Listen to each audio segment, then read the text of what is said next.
매일 GMO를 먹는데 알고는 있나요? 3부를 방송하겠습니다. 이런 와중에 분명 GMO를 피하는 방법이 있을 겁니다. 그래서 GMO를 피하는 방법에 대해서 선생님 이야기를 듣도록 하죠. 선생님, 우리 GMO를 피하는 방법은 어떤 게 있을까요? 제가 GMO 강연을 할 때 두 가지 종류의 의견을 저한테 주시더라고요. 하나는 그러면 뭐를 먹냐, 그렇게 말하시는 분들이 있고, 또 어떤 분은 강의를 들으니까 어떤 음식을 피해야 된다는 이 감이 잡히더라, 이런 말씀을 하시더라고요. 그러니까 사실적으로 표시제가 물론 없지만은 GMO를 피할 수 있는 방법들이 있어요. 우선 대부분의 가공식품, 특히 가공식품에 수입산 옥수수, 수입산 콩, 이게 들어갔으면은 이거는 거의 분명히 GMO라고 보면 돼요. 그걸 피하시면 되고, 그리고 한국에서 생산되는 작물이나 채소나 이런 거는 GMO가 아니에요. 마트에 가서 식용유니 이런 거는 다 피해야 됩니다. 콩 말씀하시는 거죠, 선생님? 예. 네, 그러면은 그 유전자 조작이 됐다는 거는 식용유, 된장, 간장, 두부, 두유, 그리고 저는 일부 다이어트 식품까지 보여지거든요. 선생님, 맞나요? 우선 제가 간장 같은 것은 아마 거의 GMO일 거예요. 하지만은 된장, 두부 이런 것은 원칙적으로 하면은 이 GMO 표시를 해야 돼요. 단백질이 분해가 안 됐기 때문에 원칙적으로 하자면은 GMO 콩을 써서 두부를 만들었다, 그러면 그 표시가 돼야 돼요. 왜냐하면 DNA 성분이 남아있기 때문에. 하지만은 한국같이 너무나 허술한 정책을 보면은 한국은 너무나 허술해요. 그래서 뭐 인도에서 수입된 GMO 쌀이, 그러니까 삶은 쌀이, 찐 쌀이 그대로 판매가 되어 있는 게 발각이 되잖아요. 그렇기 때문에 신뢰를 할 수가 없어요. 사실적으로 제가 느끼기에, 처음에는 내가 그렇게 생각 안 했는데 지금은 신뢰를 할 수가 없어요. 철저한 조사를 하는 게 보여주기 전에는 내가 이게 확실하게 이게 두부가 GMO가 아니다 이렇게 얘기할 수가 없어요. GMO일 수도 있고 GMO 아닐 수도 있어요. 두부가. 된장도 그렇고. 선생님이 말씀하시는 거를 정리해 보면은요, 수입산의 경우를 좀 선생님이 돌려서 말씀하시는 것 같은데, 사실 미국산이라고 꼭 집어서 얘기할 수 있을 정도로 미국산 대두를 저는 말씀드리고 싶어요. 수입으로 원료 표시 보면 뒷면에 다 나옵니다, 여러분. 수입산인지 국내산인지, 국내산도 유기농인지 아닌지 이런 것들이 다 나와요. 우리가 좀만 관심을 가지면 금방 선생님이 무슨 말씀을 했는지 아실 거예요. 식용유, 대한민국에 그 원료 사실 없습니다. 수입인지 국내산인지 고민하실 필요가 없지만 된장, 간장, 두부, 두유, 그리고 여러분들 다이어트 식품이라고 나와 있는 것들 보면 대부분 대두는 수입이에요. 그런 부분을 좀 우리가 사 먹어야 될지 말아야 될지, 이런 부분을 선생님께서 꼭 집어서 말씀을 해주시는 것 같네요. 순행류라고 우리 보통 하는데, 그런 류에는 사실 잔류 농약이라든가 유전자 조작 같은 게 분명 있을 것 같은데, 선생님, 과자는 어떻게 봐야 될까요? 캐나다에서 그 글리포세이트 잔류량을 수천 가지를 조사를 했어요. 캐나다 정부에서. 책까지 나왔다고요. 그 책에서는 어떠한 상품이 글리포세이트가 얼만큼 들어갔다는가 이런 얘기는 안 하고, 여러 나라에서 온 모든 가공식품을 조사해 봤더니 가장 글리포세이트가 많은 나라의 상품이 미국과 캐나다다. 그러니까 한국에 들어오는 가공식품 중에서 제일 글리포세이트가 많은 게 미국산, 뭐 캐나다산은 별로 안 오니까 제일 피해야 될 게 미국산이라는 거, 이걸 제가 말씀드리고 싶어요. 과자 부분, 수입 과자 부분에 미국 선생님이 특히나 강조를 해주셨고요. 그 미국산 밀, 옥수수 가지고 대한민국의 과자 피할 수 없이 과자들이 만들어지고 있다고 보거든요. 그 과자에는 GMO만 들어있는 게 아니에요, 여러분. 각종 첨가물이 들어있거든요. 특히 그 산화 방지제라는 것들이 있습니다. 그리고 아항산계 표백제 같은 것들도 들어있고요. 이런 모든 것들은 아이의 난폭성과 특히 특히 아항산 표백제 같은 경우는 천식기관지염까지 굉장히 큰 알러지를 유발하는 걸로 알려져 있는데 선생님이 말씀하신 그런 류의 과자에는 GMO뿐만이 아니고 엄청난 것들이 들어있어요. 아이들이 성격이 난폭해질 수밖에 없는 그런 것들이거든요. 선생님 한 번쯤 라면에 대한 부분은 우리가 이쯤 한번 짚고 넘어갔으면 해요. 대한민국이 전 세계 라면 소비 1위인데요. 1위와 2위의 양은 절대적으로 한국이 라면을 많이 먹고 있는데 얼마 전에 방송에 나왔지 않습니까? GMO 라면. 시중에서 판매되는 대부분의 라면이 유전자 변형식품 GMO 표시를 하지 않는 것으로 나타났습니다. 경실련이 지난달 대두나 옥수수를 사용하는 시중 9개 업체의 93개 라면을 조사한 결과 모든 제품에 유전자 변형식품 여부가 표시돼 있지 않았다고 밝혔습니다.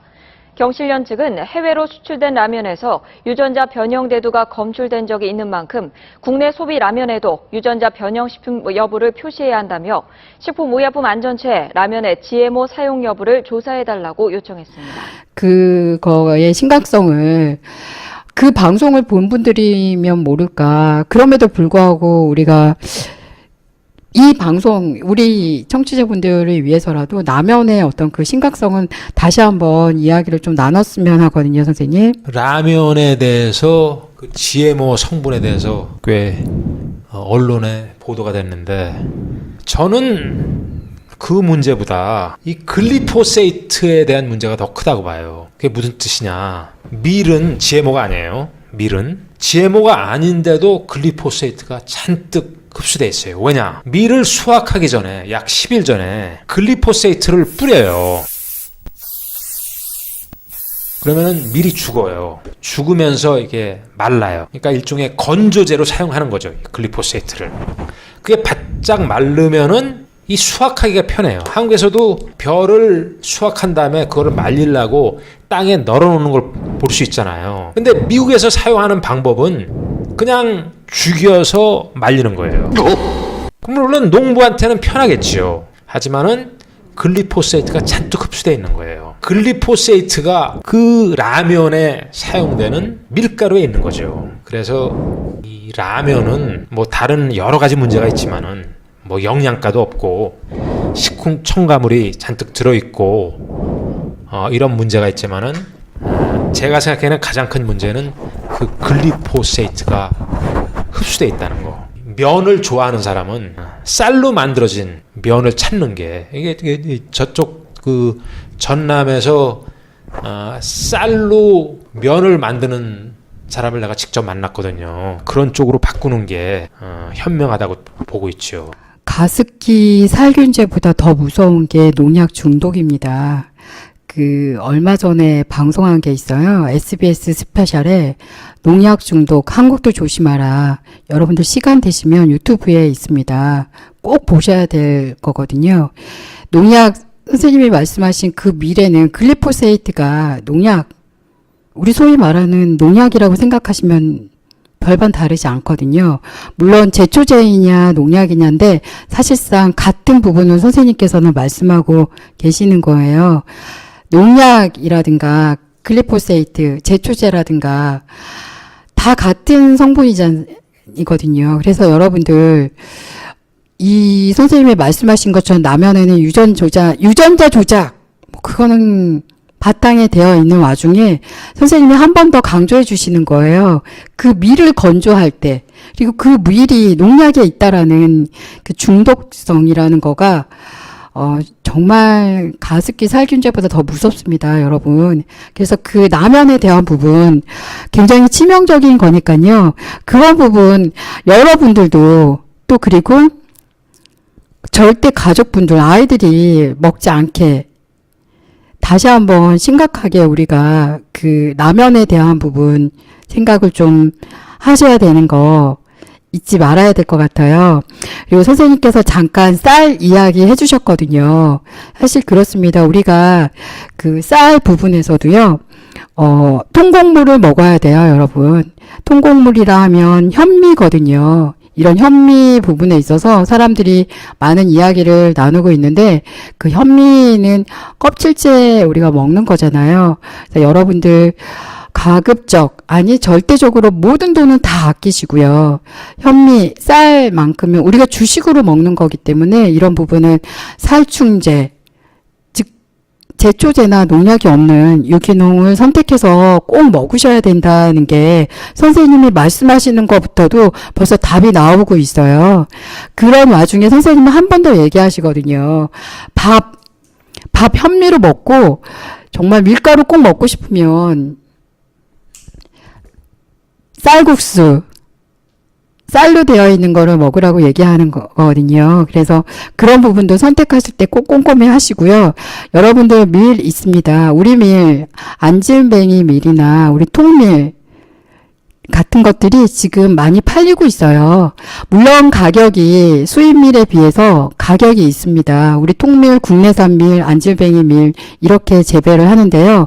밀 재배하는 농부님들이 농약이나 제초제 많이 안 뿌리는 분들이 더 많으세요.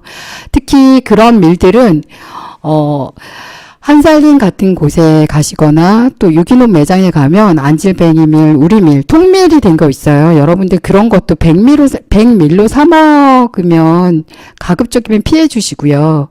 그런 밀들을 생산하는 그런 마트들도 있지만 우리 직거래로 사실 그 토종벼 같은 것들 이렇게 키우시는 농부님들 자세히 보면 사실은 물량이 많지 않아서 마트에 내보내지 못하고 직거래 하시는 분들이 참 많으세요. 그래서 이왕 밀을 꼭 정말 나는 밀을 꼭 먹어야 돼 라고 생각하시는 분들은 정말 찾아서 드셔야 돼요. 이제는, 선택의 여지가 없습니다. 여러분들이 밀이 꼭 먹고 싶을 때, 그런 마트에 직접 가셔갖고 통밀로 된 안진뱅이 밀이나 우리밀, 또 통밀 이런 거 꼭 사서 드셔야 되고요. 특히 생산자분들이 직접 생산해서 이렇게 올리는 것들 많은 관심 가지고 그런 위주로 사 드셔야 돼요, 여러분들.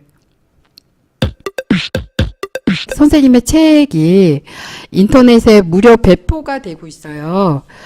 선생님 책 제목 여러분들 제가 다시 한번 말씀을 드릴까요? 한국의 GMO 재앙을 보고 통곡하다. 사실 이 책은요, 선생님이 인터넷으로 무료 배포를 할 수 있게끔 저작권에 풀어놓으셨어요. 맞죠, 선생님? 예, 그렇습니다. 그래서 누구든 검색을 해서 다운을 받아서 다 읽어보실 수 있어요. 여러분들 그렇게 읽어보시고 또 궁금하신 점 있으면 선생님을 어떻게 만날 수 있는지 또 그 책을 통해서 선생님을 만날 수 있는 경로라든가 또 GMO 반대 운동을 하고 싶다 하고 분명 생각이 들 거예요. 그래서 선생님 이런 부분에 대해서 우리 청취자분들께 설명을 좀 해주시겠어요?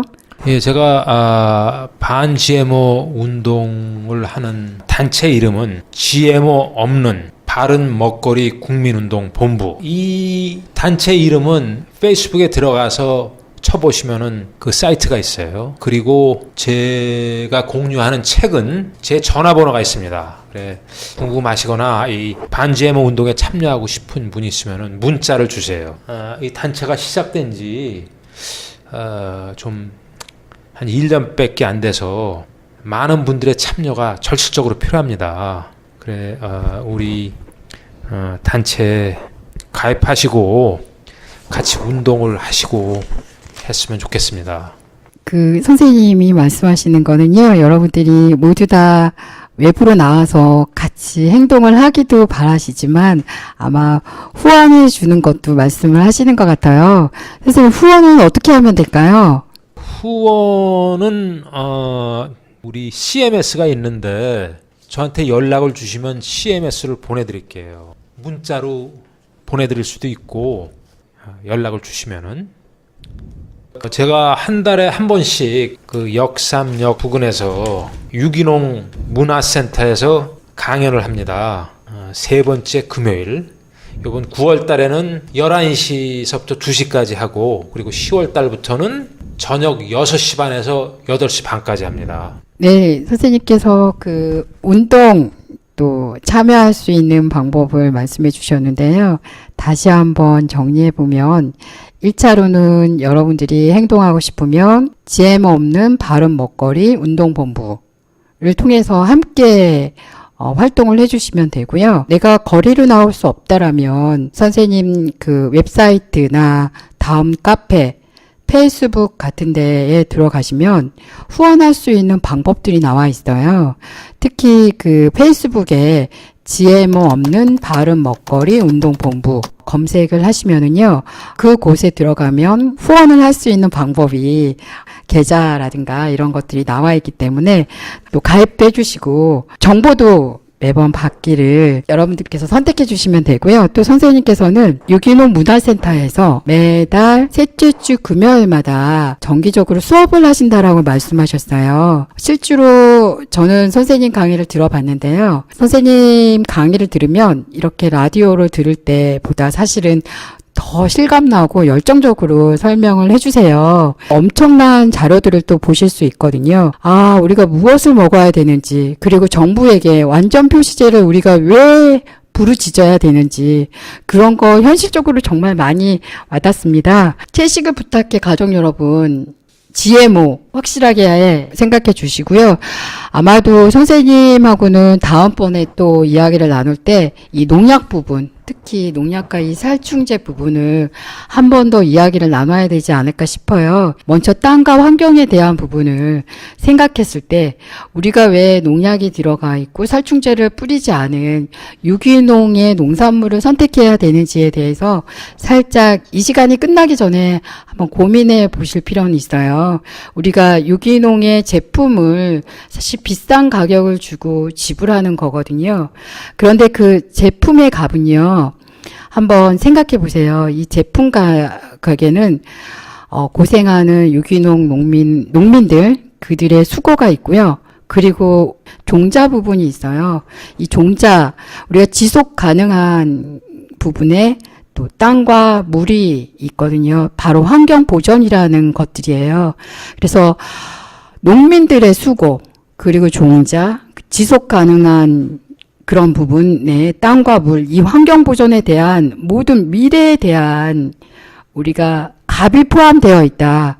즉, 유기농 농산물은 우리 유기농 농산물에 치르는 가격은요, 미래를 위한 지불이 포함되어 있다라고 생각을 해주셔야 돼요. 그래서 다음번 우리가 이야기를 더 많이 나누겠지만 이 시간 맞추면서요, 여러분들 그런 우리가 과연 미래를 위한 지불, 이 부분에 대해서 한번 생각해 주시기 바라고요.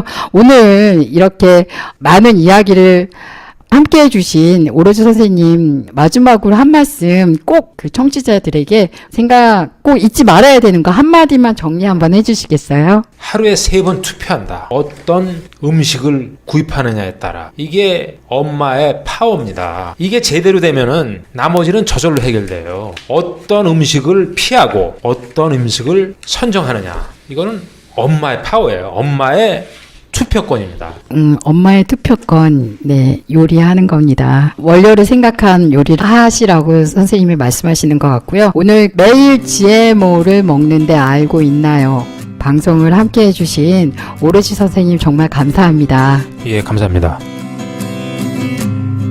청취자 여러분의 소중한 몸과 마음이 일상에서 조용해지고 깨끗해지고 예뻐지길 바래요.